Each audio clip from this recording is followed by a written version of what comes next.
Good morning दोस्तों, स्वागत है आपका एक और स्टोरी सेशन में। तो चलिए शुरू करते हैं। एक गांव में एक किसान रहता था। उसका गांव के बाहर एक छोटा सा खेत था। एक बार फसल बोने के कुछ दिनों बाद उसके खेत में चिड़िया ने घोंसला बना लिया। कुछ समय बीता तो चिड़िया ने वहां 2 अंडे भी दे दिए। उन अंडों में से 2 छोटे छोटे बच्चे निकल आए। वे बड़े मजे से उस खेत में अपना जीवन गुजारने लगे। कुछ महीनों के बाद फसल कटाई का समय आ गया। गांव के सभी किसान अपने खेतों की फसल की कटाई में लग गए। अब चिड़िया और उसके बच्चों को यह खेत छोड़कर नए स्थान पर जाने का समय आ गया था। एक दिन खेत में चिड़िया के बच्चों ने किसान को यह कहते सुना कि कल मैं फसल कटाई के लिए अपने पड़ोसी से पूछूंगा और उसे खेत में भेजूंगा। यह सुनकर चिड़िया के बच्चे परेशान हो गए। उस समय चिड़िया कहीं गई हुई थी। जब वो वापस लौटी तो बच्चों ने उसे किसान की बात बताते हुए कहा, माँ, आज हमारा यहाँ आखिरी दिन है। रात में हमें दूसरे स्थान के लिए यहाँ से निकलना होगा। चिड़िया ने उत्तर दिया, इतनी जल्दी नहीं बच्चों, मुझे नहीं लगता कि कल खेत की फसल की कटाई होगी। चिड़िया की कही बात सही साबित हुई। दूसरे दिन किसान का पड़ोसी खेत में नहीं आया और फसल की कटाई न हो सकी। शाम को किसान खेत में आया और खेत को जैसा का तैसा देखकर खुद ही बुदबुदाने लगा कि ये पड़ोसी तो नहीं आया।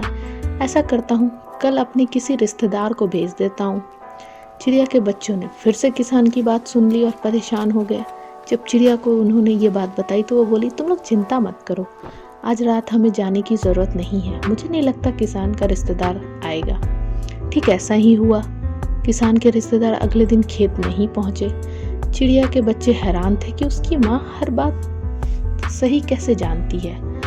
अगली शाम किसान जब खेत आया तो खेत की वही स्थिति देखकर बुदबुदाने लगा, ये लोग तो कहने के बाद भी कटाई के लिए आते नहीं हैं। कल मैं खुद आकर फसल की कटाई शुरू करूंगा। किसान के बच्चों ने किसान की ये बात भी सुन ली।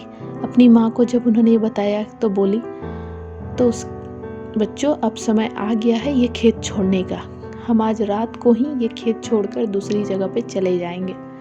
दोनों बच्चे हैरान थे कि इस बार ऐसा क्या हो गया है जो माँ खेत छोड़ने के लिए तैयार है। उन्होंने पूछा तो चिड़िया बोली, बच्चों, पिछली 2 बार किसान कटाई के लिए दूसरों पर निर्भर था।